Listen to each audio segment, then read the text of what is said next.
session this morning, Professor Marianna Mazzucato and I engaged in what I thought was a lively discussion about the role that the state can play in developing an innovative economy. Professor Mazzucato has some contrarian views, contrary to sort of accepted wisdom, on the role that the state should play and how that can translate into appropriate fiscal policies and tax policies. In particular, she takes issue with things like patent boxes and puts together a fairly strong argument for the elimination or non-adoption of such things and for better state and more focused state intervention in an innovative economy.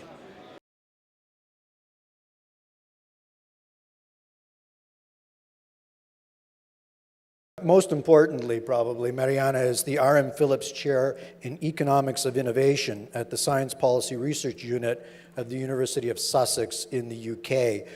She's the author of a book called The Entrepreneurial State, Debunking Public versus Private Sector Myths, which I have here in both English and Italian. One of President Reagan's most quoted or famous quotations is that the most terrifying words in the English language are, "I'm from the government and I'm here to help."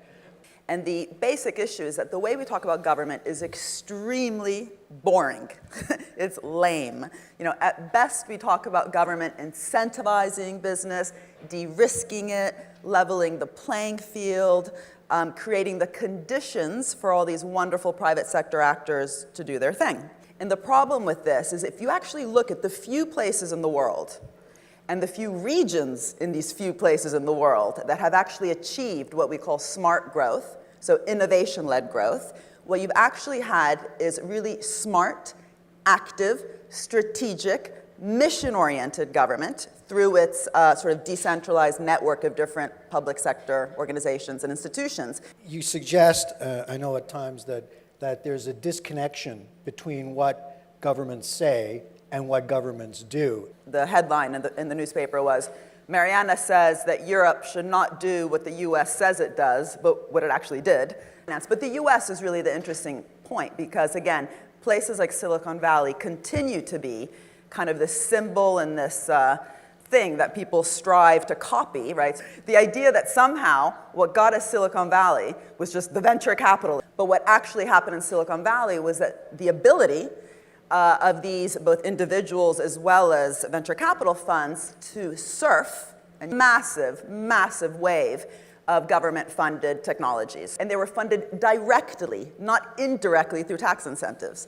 I know that one of your criticisms of government policy is this idea that the Apples, the Googles of the world, that we should just be lowering the tax rates, but that from your perspective, if I understand your arguments correctly, in fact, those taxes should be treated in part as a return on the investment that the governments have made in developing a lot of the technologies that they take advantage of.